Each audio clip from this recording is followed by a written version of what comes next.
En ese sentido, esta materia de problemas jurídicos contemporáneos está estrechamente relacionado con algunas otras ramas, con algunas otras ciencias inclusive, que es importante que nosotros entendamos en este panorama general eh, de la materia y del derecho en sí, ¿sí? Su diferencia de estas otras ciencias o de estas otras ramas. Por ejemplo, tenemos nosotros la filosofía, es una materia directamente relacionada con la solución de problemas jurídicos contemporáneos. ¿Sí? ¿Por qué? Porque justamente la filosofía, entendida esta como el conjunto de saberes que busca establecer de manera racional los principios más generales que organizan y orientan el conocimiento de la realidad, así como el sentido del obrar humano. Y nosotros podríamos en este momento justamente citar a un filósofo, ¿no? Y cómo ha justamente de manera racional establecido, ¿sí? Algunos aspectos de nuestra vida, inclusive diaria, ¿no? Por ejemplo, seguramente ustedes han leído los diálogos de Platón, ¿sí? Que recordemos que Platón es justamente el portavoz, ¿no? De alguna manera escribe lo que Sócrates justamente le decía, a diferencia que Sócrates pues no lo escribió, ¿no? Y en los diálogos de Platón, ¿sí? Por ejemplo, hemos encontrado, ¿sí? Estos diálogos en temas específicos, ¿sí? Por ejemplo, tenemos el diálogo del amor, tenemos el diálogo de la retórica, ¿sí? Del arte, ¿no? Y entonces, en este segundo, cuando habla sobre la retórica y el arte, ¿sí? Nosotros encontramos cómo busca el conocimiento, y recuerden que Sócrates lo hacía justamente a través de preguntas, ¿sí? Le hacían a él un cuestionamiento, y entonces lo que él hacía, y decía inclusive, que nosotros teníamos en nuestro interior la respuesta, y que nosotros en el interior teníamos el conocimiento. Simplemente había, ¿sí? Que de alguna manera sacarlo, ¿no? Y él inclusive hacía referencia a las parteras, que de alguna manera analógica, dice, finalmente yo solamente voy a sacar el producto, porque el producto es tuyo, yo solamente lo voy a expulsar, te voy a ayudarte a que lo expulses, ¿sale? Entonces, una de las cosas que a mí más me llamó la atención justamente en esta parte de la retórica y del arte, ¿sí? Y ella, ¿sí? Explicaba lo que nosotros, y por eso lo traigo a colación, porque es un tema, ustedes están muy jóvenes, es un tema que nosotros vemos, ¿sí? Como una parte de distracción, y son las películas, ¿sí? Las novelas, ¿sí? En cuanto a la parte escrita, ¿sí? Y hay una parte, un elemento bien interesante, que no sé si han ustedes notado en algunas películas, cómo pasa del futuro al presente, se regresa al pasado, ¿no? Y está jugando con los tiempos, no sé si lo han notado, de tal suerte que si tú no pones tanta atención en la película o en la novela que estás leyendo, ¿sí? En determinado momento, si pierdes la atención, ya no sabes si el autor o la película está en el presente, en el pasado o en el futuro, ¿no? Y entonces esto ya Sócrates y en los diálogos de Platón lo explicaba, ¿sí? Justamente que es una parte bien importante para ser considerada arte. Entonces, si nosotros leemos, ¿sí? Yo puedo decirlo públicamente, leí varios libros por ejemplo, Paulo Coelho, y cuando hay gente que escucha que digo esto y he sido criticado, y dicen, ¿cómo has leído a Paulo Coelho? Es una lectura fácil, es una lectura, en términos de lo que estoy explicando en los diálogos de Platón, es una lectura lineal. ¿Por qué es lineal? Porque ya de alguna forma tu raciocinio te lleva a lo que va a suceder y con lo que va a finalizar, ¿sí? Y es verdad que es una lectura lineal. No representa un ejercicio intelectual para ti, ¿sí? Para poder imaginar lo que en lo que va a finalizar o en lo que va a terminar este libro, ¿no? Y entonces yo siempre he considerado que para poder criticar tienes que conocer, ¿sí? Y esto es parte de la filosofía. Hay que desentrañar el conocimiento y para poder desentrañar el conocimiento hay que conocer. Por ejemplo, en el amor, en otro de los diálogos, decía que nadie puede amar algo o a alguien si no lo conoce. Dice que el amor es conocimiento, ¿no? En ese sentido, no podemos saber si te gusta o no te gusta este tipo de lecturas lineales, este tipo de lecturas fáciles o eh, poco ejercicio intelectual al que te lleva, ¿no? Entonces, he considerado que hoy día puedo ponerlo incluso de ejemplo en mis clases porque las he leído y sé ahora la diferencia entre una lectura lineal y no, ¿sí? Hoy día puedo hacer este comparativo, ¿sí? Con 100 años de soledad, ¿sí? De García. Y puedo decir que no es una lectura lineal, porque también hace esta, dice Sócrates a través de Platón, esta peripecia, se llama así técnicamente, y entonces tienes que poner mucha atención, tienes que hacer ese ejercicio racional y difícilmente puedes tú llegar anticipadamente a lo que va a suceder, ¿no? Entonces, esa sería, digamos, en dos libros o en dos, uno de Paulo Coelho, a orillas del río Piedra me senté y lloré, es uno de ellos, y los que ustedes ya conocen como El alquimista, etc., ¿no? Y 100 años de soledad de García, que también seguro ustedes conocen, ¿no? Entonces vean cómo quiero con este caso ejemplificar lo que la filosofía hace, ¿sí? Que es justamente la búsqueda del conocimiento, ¿sí? Ese es uno de sus fines últimos, de su esencia, ¿sí? Siempre, obviamente, a través del raciocinio, ¿no? Como tal. Bien, por otra parte, la sociología, ¿sí? Que es otra de las ramas aquí importantes para nosotros, cuando pasemos a resolver problemas jurídicos contemporáneos, tenemos que tener también bien claro. Y la sociología tenemos que es la ciencia que trata de la estructura y funcionamiento de las sociedades humanas. Yo el inicio de esta clase comencé diciendo, no somos seres sociales eh, por sí mismos, ¿sí? Nosotros dependemos de la sociedad en sí. ¿Qué significa eso? Que yo no puedo vivir aislado. Hoy día, cada uno de nosotros, si bien es cierto, desempeña un rol, ¿sí? Tiene una función, y siempre repito esto porque es una realidad, ¿sí? Somos padres, madres, hermanos, ¿sí? Profesores, alumnos, servidores públicos, ciudadanos, ¿sí? Y la sociedad funciona como un engranaje perfecto porque si nosotros hacemos lo que cada uno nos toca, ¿sí? Vamos a tener un resultado. ¿Y cuál es ese resultado? Vivir en paz y en bienestar social. Para eso, de hecho, ustedes lo más adelante lo van a descubrir.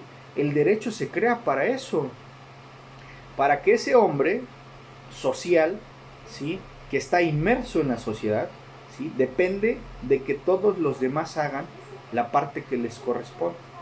Entonces, uno de los problemas contemporáneos hoy día es que vivimos desinteresados, vivimos enajenados, vivimos aislados mentalmente. ¿En qué sentido? De que no me interesa lo que esté pasando allá afuera. ¿Y cuáles son nuestras posturas? Pues mientras no me pase a mí, mientras no suceda en mi círculo familiar o social, no me interesa.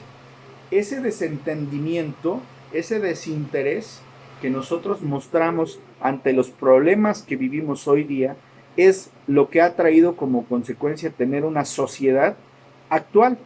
Este país, por eso está así. Y no lo digo yo.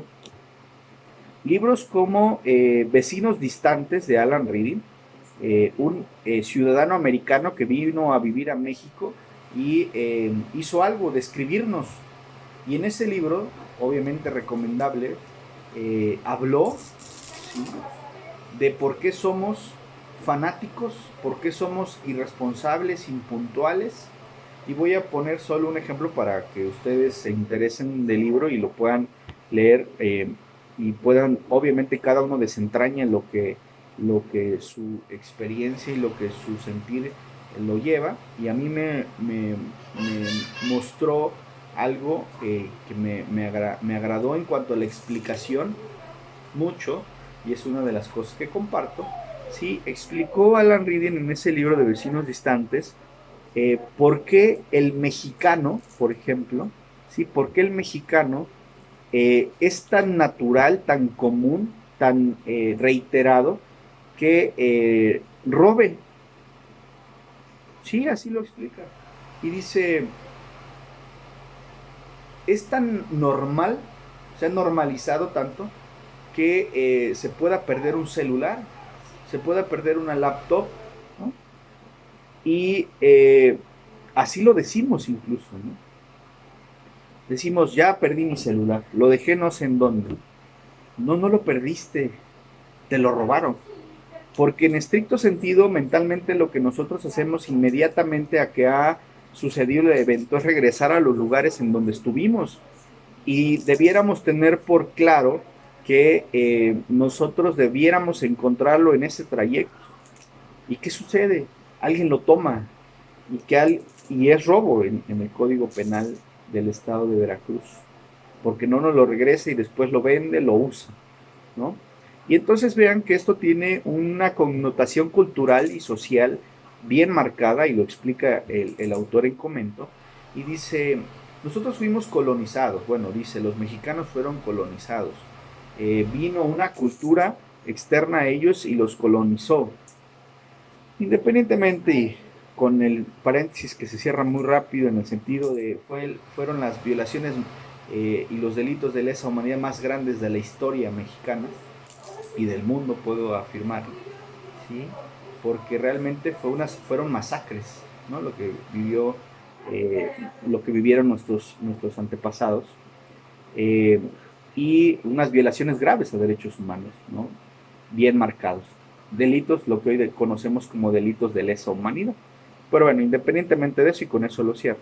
Dice, bueno, ¿qué sucede? Que el mexicano tenía ese sentimiento de rebeldía, de descontento, de decir, ¿por qué tengo yo que trabajar las tierras que eran de nosotros y ahora tenemos a alguien que nos explota, ¿no? Y entonces, en una forma de rebeldía, una forma de descontento, empieza a robarle, ¿sí? Pero era un tema de eso, de enfrentamiento inicial, ¿sí? Pero eso trascendió a nuestra cultura, y hoy el robo es uno de los delitos que más se cometen en nuestro país. ¿Y por qué digo que me interesó mucho el tema?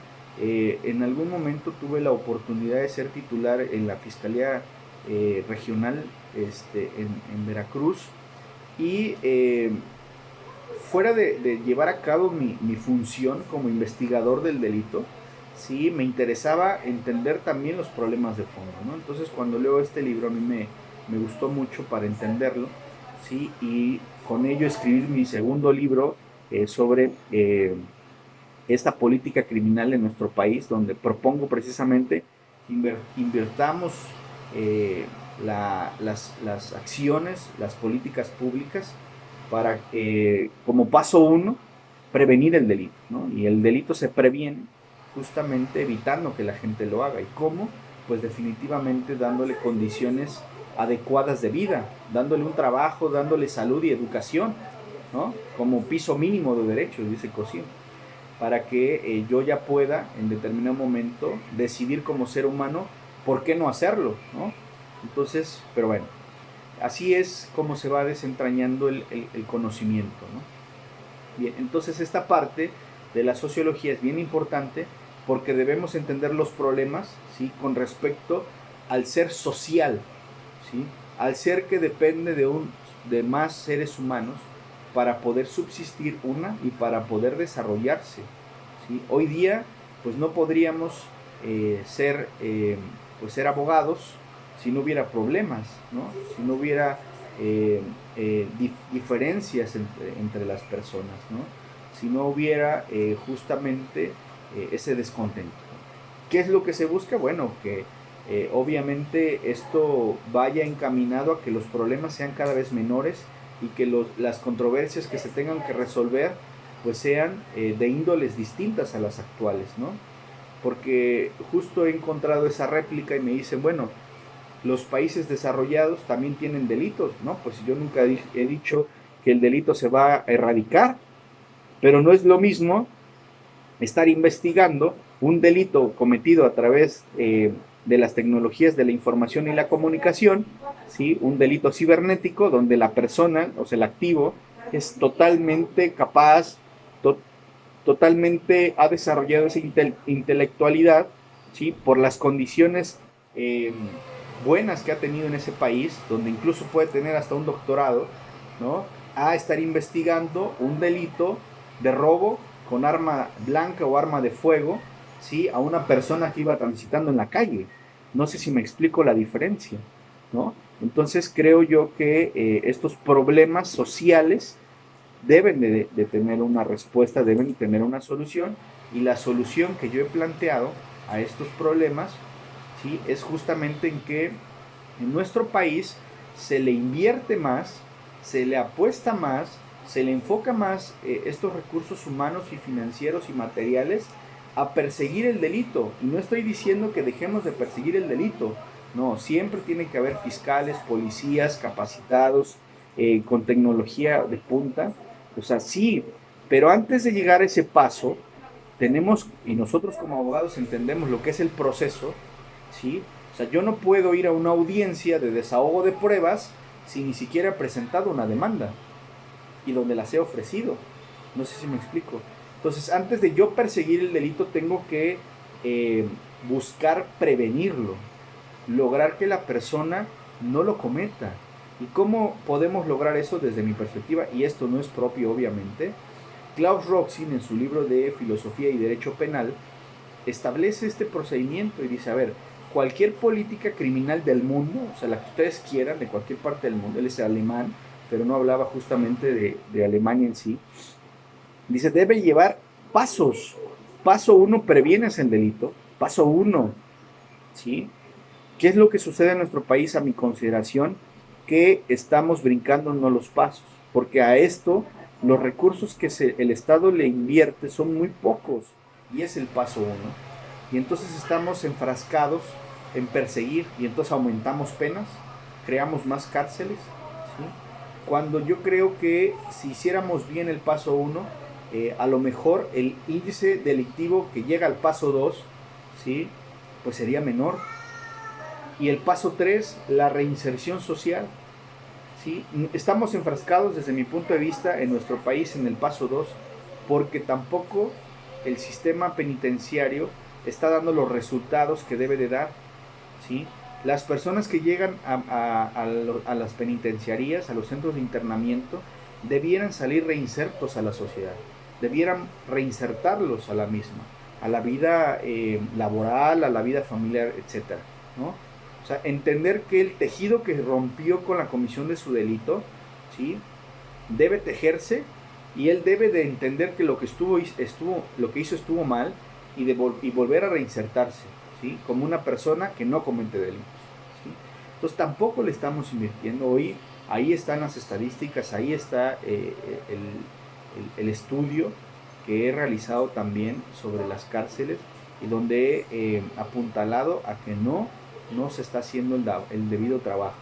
Y entonces hay un alto índice, ¿sí? De cada 10 personas que delinquieron y que compurgaron una pena, 7 están cometiendo nuevamente un delito o reincidieron en la comisión del delito. Entonces, si hablamos de 3, quiere decir que esto no está funcionando, ¿sí? Estamos enfrascados en el tema 2, ¿sí? Como es la persecución, y entonces estamos preocupados en aumentar, insisto, las penas, en crear nuevos delitos, ¿no? ¿Sí? Delitos que en ese extremo, acuérdense que el derecho penal debe ser utilizado como la última ratio, la última razón, o sea, la última oportunidad que tiene el Estado para poder cumplir la función de dar paz y bienestar social.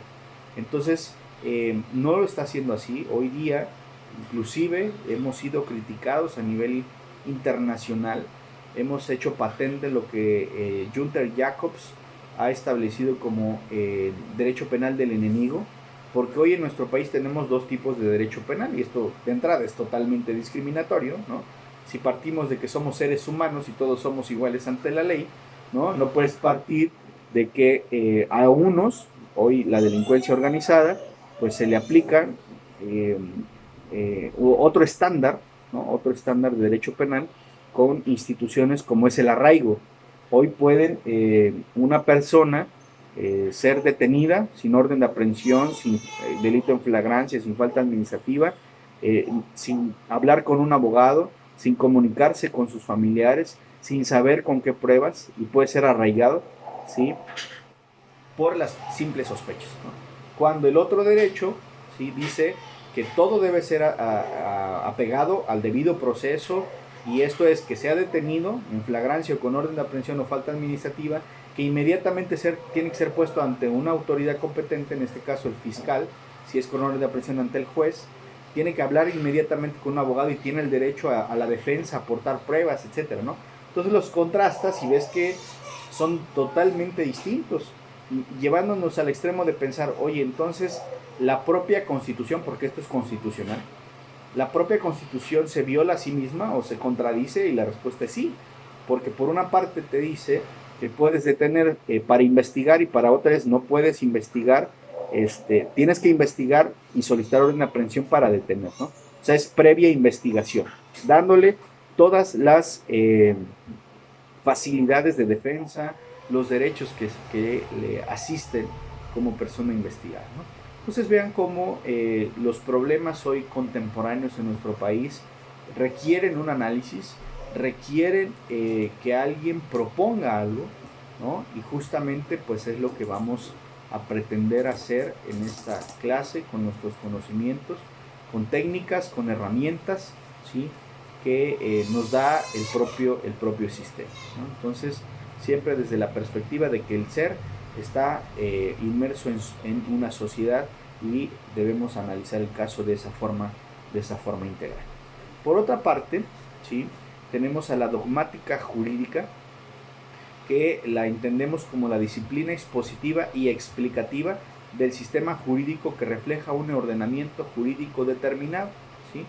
Y hoy nosotros sabemos que hay derecho penal, que hay derecho civil, que hay derecho administrativo, que hay derecho constitucional, ¿sí? Entonces, ¿qué vamos a analizar en cada uno de ellos? Pues bueno, ¿sí?, justamente lo que cada uno de ellos lo lleva, ¿no? Hoy entendemos al derecho penal como esa disciplina que explica, estudia, ¿sí?, y expone, analiza el sistema jurídico penal, el sistema penal acusatorio y adversarial, ¿no? Que hay un investigado o un inculpado, que hay una víctima, que hay un asesor jurídico, que hay un juez, que hay un fiscal, ¿no? Que el fiscal es el encargado justamente de investigar, de imputar y de lograr una condena, ¿no?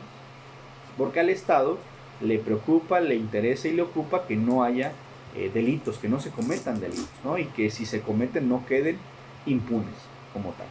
Y así podríamos explicar el derecho constitucional como aquella disciplina expositiva y explicativa, analítica, que va a llevar a cabo el análisis de la Constitución, las modificaciones a la Constitución, el control que tiene de sí misma para que no sea violentada, etc. Bien, no sé si hasta aquí, jóvenes, vamos